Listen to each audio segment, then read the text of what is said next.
Welcome to TalkBack, today's latest edition of TalkBack, hosted by yours truly, Gloria Shea. We're coming to you live from the city of Cleveland, and we've got a very fun and special show for you today here on TalkBack. I want to thank our guest on the last show, TalkBack, Cardell Belford, who is a local poet and motivational speaker. He was here with us 2 weeks ago here on TalkBack. We want to thank him for a marvelous show. And now we're going to talk about some fun stuff. We're going to talk about cigars and why cigar lounges have become so popular. We're going to talk about that. I have a special guest with me today. His name is Phillip. He is part owner of the Renwood Luxury Cigar Lounge here in the city of Cleveland. He has 3 locations. We're going to have some fun today. Be sure and go to our chat.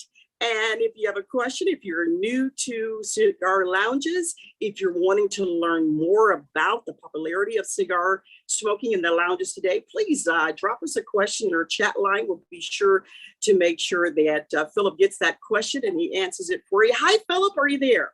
Hello, how are you? Great, I'm awesome today. Thanks for being my special guest today on TalkBack Live. It's good to have you. We're going to talk about your business today, which I'm sure for you is a fun business and probably one of your favorite hobbies. We're going to talk about Cigar Aficionados. And I learned that when doing a little bit of research about cigar lounges. Why has cigar lounges become so popular today? Well, I think cigar lounges, they kind of, they model or mimic, if you will, barbershops and salons. So if you think about barbershops and salons, beauty, shops or whatever, those are places where people can go, be themselves, do a little bit of gossiping, basically just, let their hair down and relax. So what you have with a lot of cigar lounges is pretty much the same thing. It's a gathering place for people to vet out ideas and things of that nature, but also, everyone has something in common when they come here, and that's either the culture or just cigars, themselves. It's the same thing at barbershops. You go to a barbershop, everyone's getting their hair cut. So when you come to a cigar lounge, it puts you in a place where you have something in common, even if you don't know that person. That's the love of the culture. And then you get to know that person after, you guys are all put in the same location. Is that right? And so tell me this, what prompted you and your partners to actually start the business? Was it because your love of cigars or why? Well, I know for myself, it was definitely the love of cigars. I'm 43. I've been smoking cigars since I was 18. So I got into the industry because I was a pharmaceutical rep with Shearing Plow as an intern in college. And so my manager, Mr. Gervasi, he said, hey, you're going to need to pick up something to catch the attention of the doctors. And that was either going to be cigars or golf balls. Well, I picked up cigars.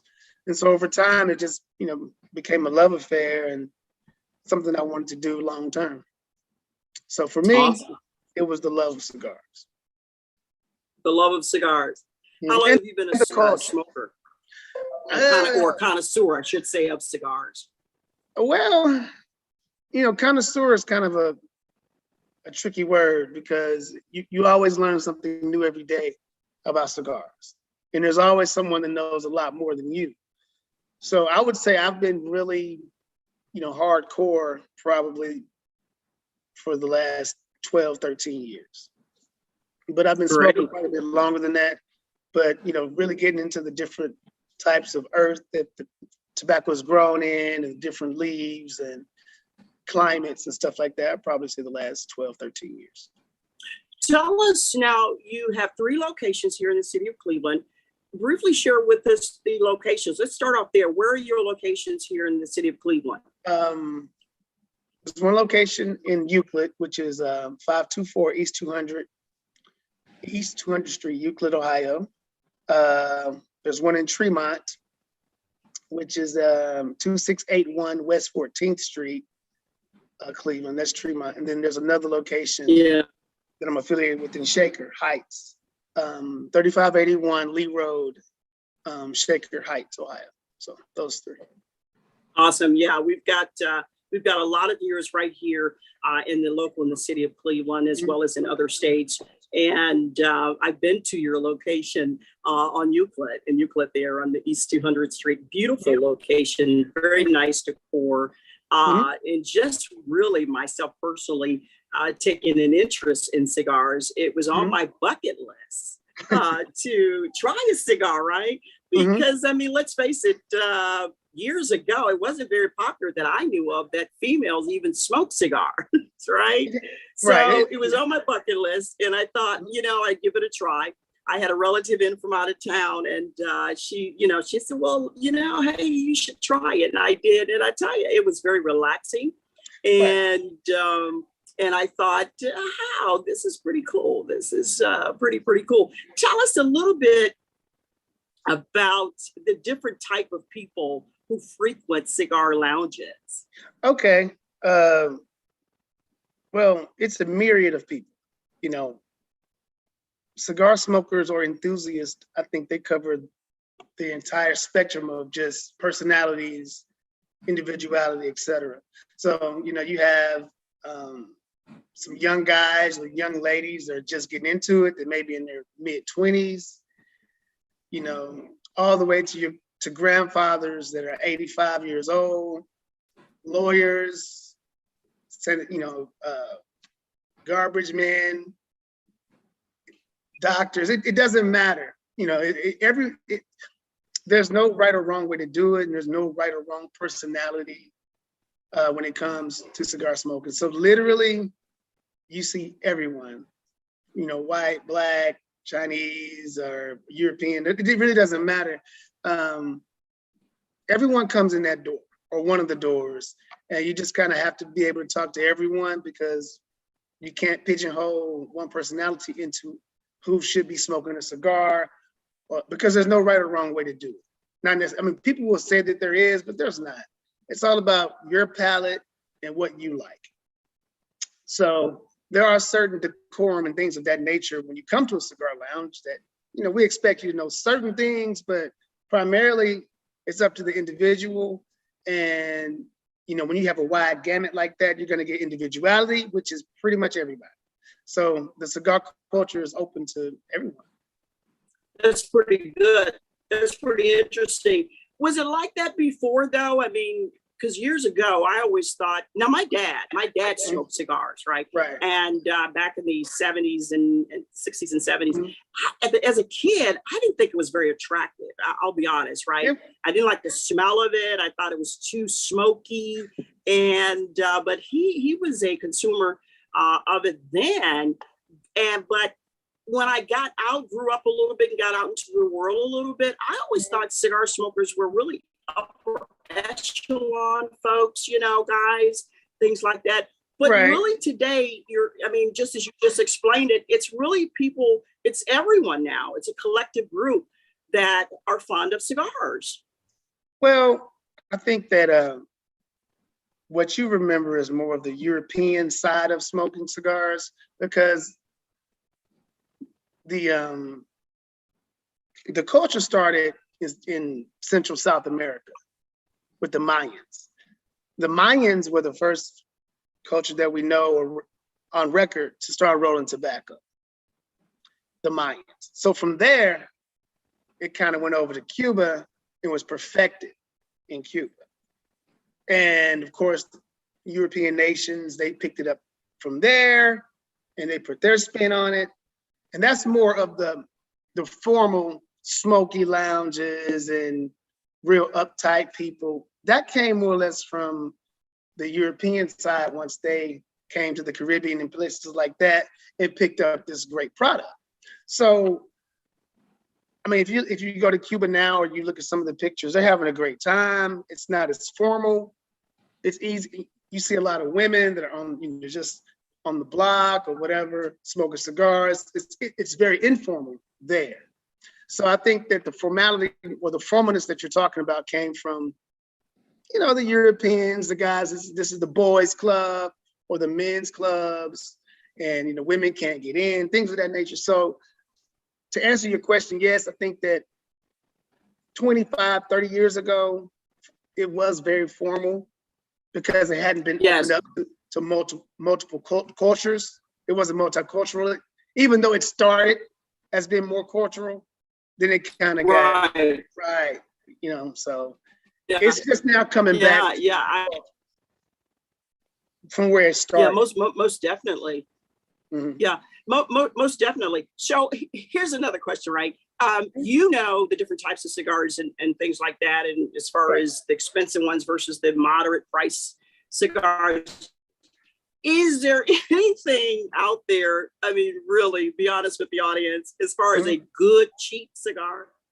Is there such a thing? Or are all the cigars really, you have to really, you know, there's a certain bar? Well, you can find, actually, there are some very good cigars. We call them house blends. And it's possible to pick one of those up for $6, $7, sometimes $5. Wow. Because it just depends on the manufacturer, it depends on the type of tobacco, how long it's been aged, what country it was grown in, because the tobacco takes on different complexities, flavors from the earth that it's grown in. Like I really like Nicaraguan tobacco. Some people love Dominican, some love Cuban, and they all have a different flavor profile to them based upon the minerals that are in the earth in those areas of the world. So yes, I mean, it is possible to find a good cigar for $5. You can find a great cigar for $10.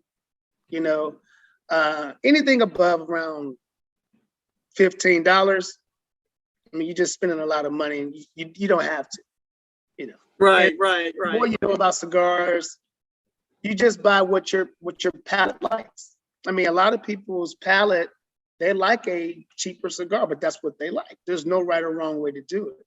And you have some people that have trained themselves to where they can't smoke anything under a $30 cigar. That's just what they want.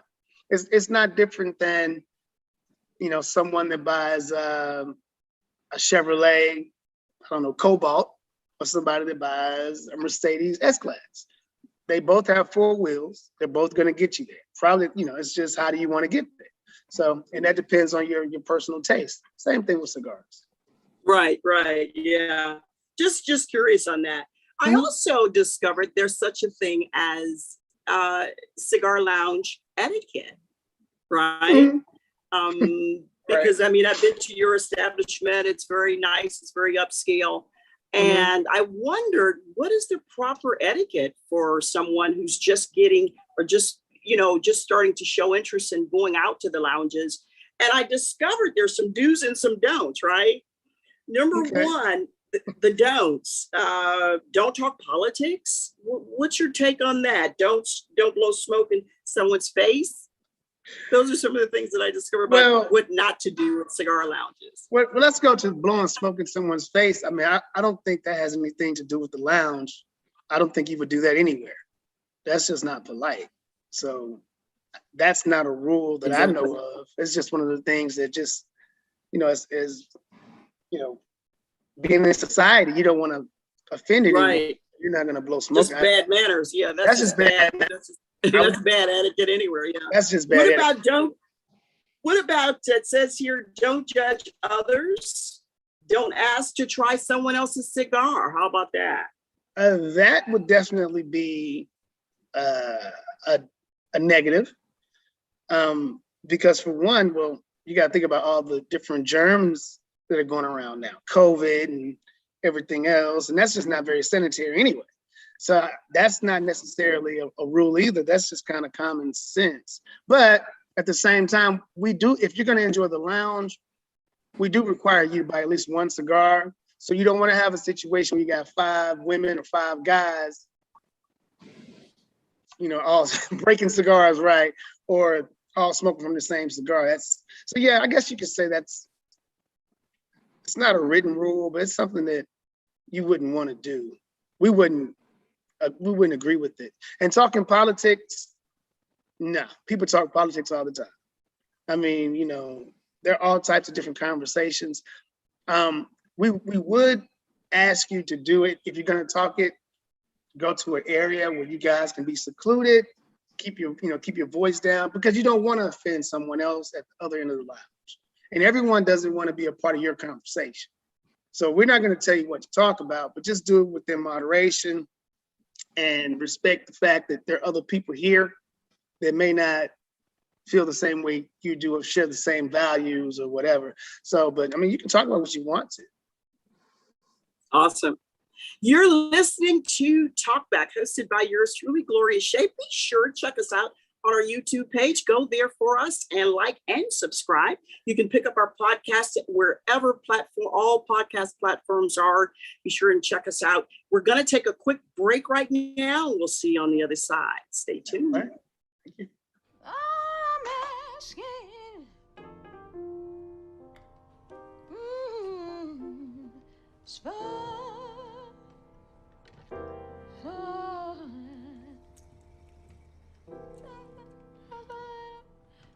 Give me just a little bit. Just a little bit. Just a little bit. Just a little bit. Just a little bit. Just a little bit. Just a little bit. One more time. Just a little bit. Just a little bit. Go a third below, Carolyn. Just a little bit. Yeah. Just a little bit. Yeah. Just a little bit. Yeah. Just a little bit. Just a little bit. Yeah, baby. Just a little bit. Yeah. Just a little bit. Back it to me. Just back it to me.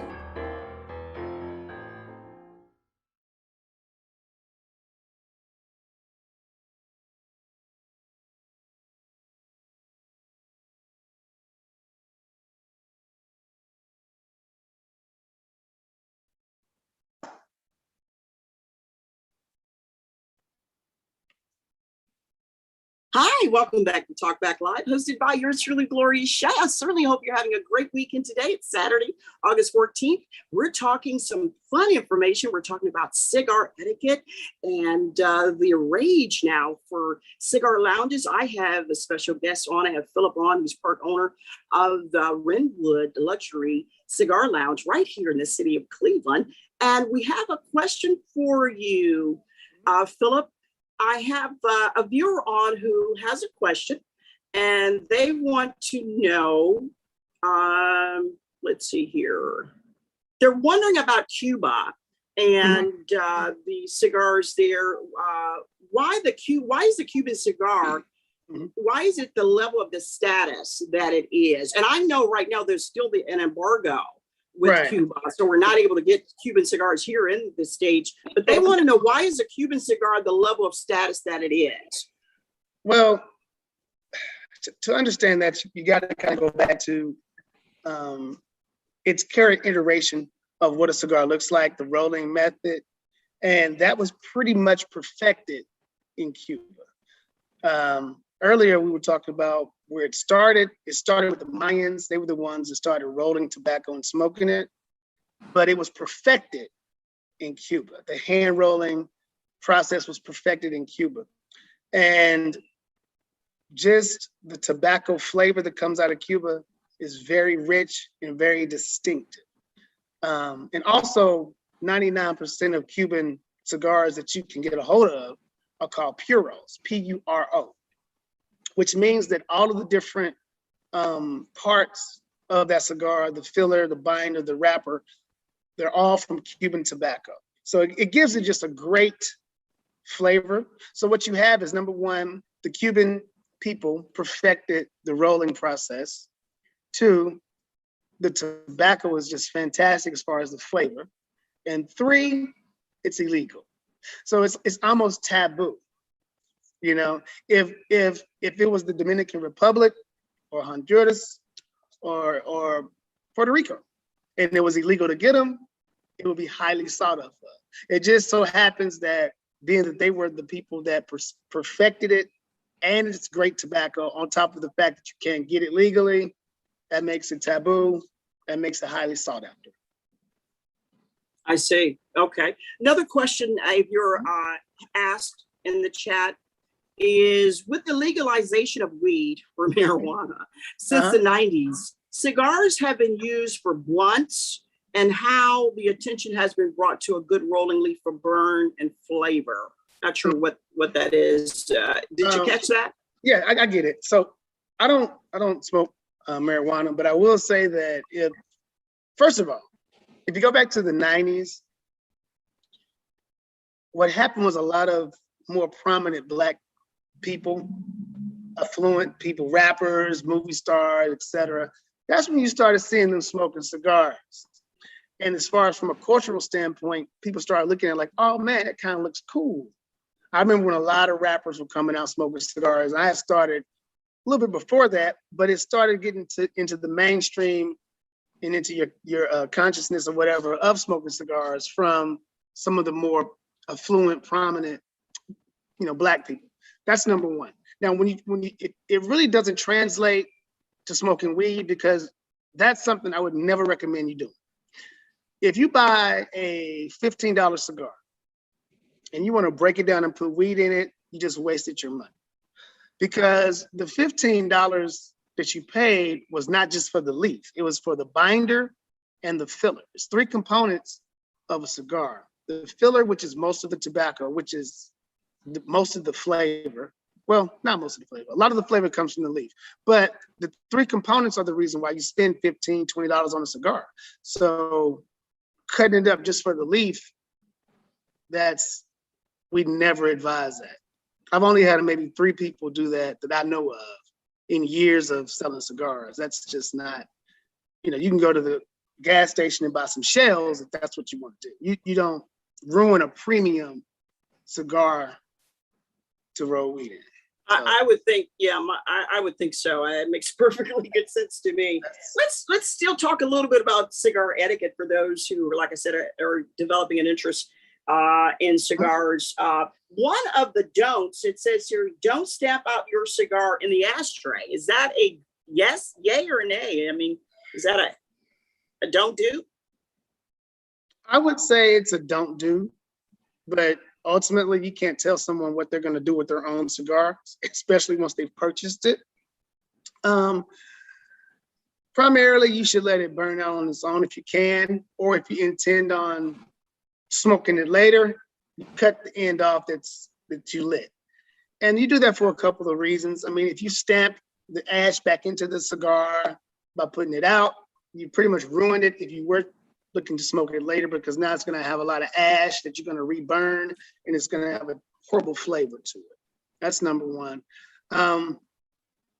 Number two, it kind of makes a mess in the ashtray when you used to do that, but I mean, we clean them out anyway. So there again, it really comes back to what you want to do with your cigar. I can't tell you, I'm not going to come over to tell you don't do that to it. I mean, it's yours.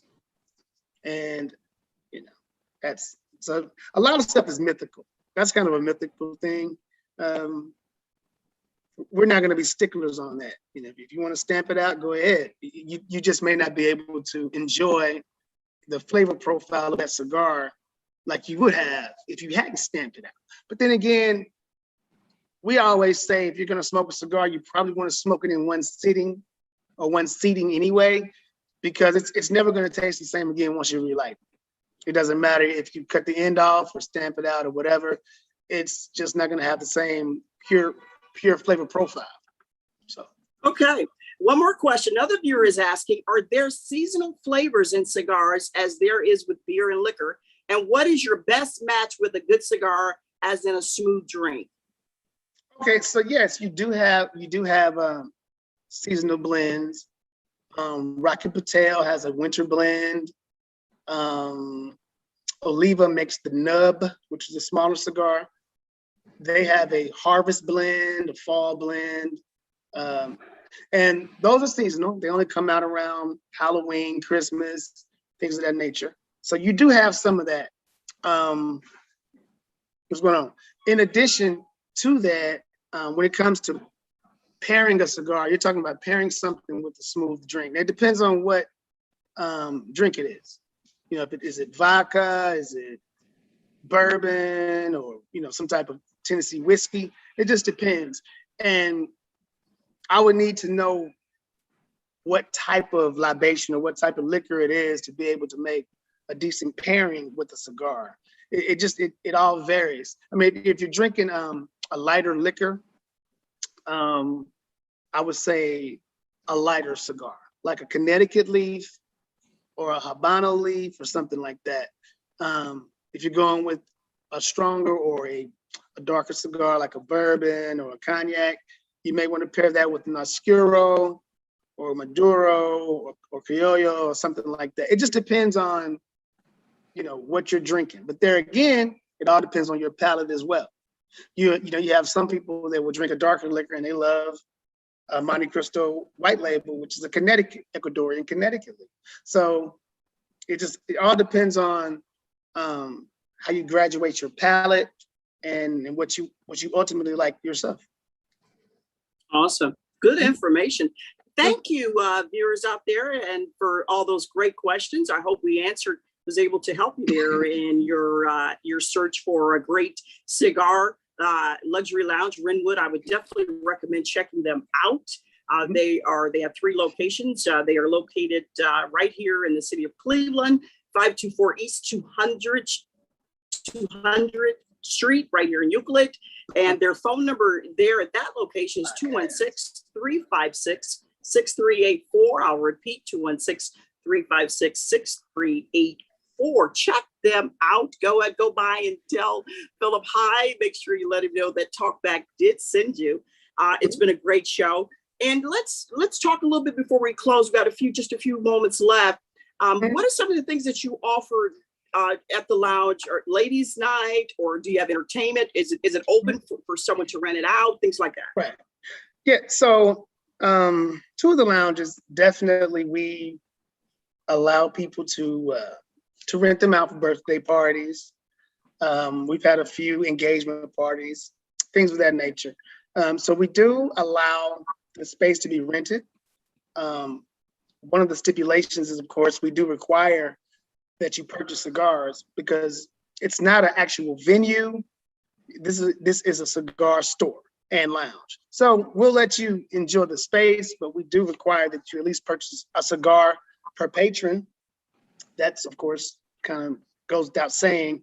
Also, from time to time in the past, we would have live bands here, but with COVID, we didn't do that for a year, and now it's coming back, it looks like. So I'm not sure about the bands because we try to keep the crowd, kind of cold a little bit because we want to make sure we're respecting everyone's health and just being responsible with the types of events that we have. Every once in a while, we have a ladies' night, which is on Thursdays at Renwood. So we do a few different events. We've had cigar and whiskey pairings, tastings, things of that nature. So, and we're always open to different ideas. So definitely reach out to us. Something you want to do. Awesome. What a great show. Thank you again, Phillip, for being my special guest today. Be sure and tell the other fellas I said hello. I'll be stopping in to see you sometime real soon. What a fun show. They're located, again, that's Renwood Luxury Cigar Lounge, located 524 East 200 Street in Euclid, right here in the city of Cleveland, 216-356-6384. Be sure, go to our Facebook page, check us out, go to our YouTube page, like and subscribe. We've got a special guest coming up on the next TalkBack Live, Justin Glanville from Idea Stream. He is the host of Idea Stream, our local public television right here in the city of Cleveland. We want to thank you for tuning again with us. I hope you enjoyed the show today as much as I did. Be sure to check us out, go to our page, like and subscribe. Until next time, I'm Eric. All right. Thank you all. That's a wrap. Hope you enjoyed the show today. Be sure and go to our Facebook page, TalkBack, a thought-provoking talk format. That's TalkBack, a thought-provoking talk format. Leave us a review. Let us know what you think of TalkBack. It can only make us better. Be sure to check us out on Spotify, also Twitter, Anchor, Apple Podcasts, wherever podcasts are heard. Be sure to check us out on YouTube. Again, thank you for listening. Until next time, America. You have been listening to TalkBack with my grandma on Spotify. Be sure and catch her every weekend. Oh, and by the way, my name is Kari. Bye.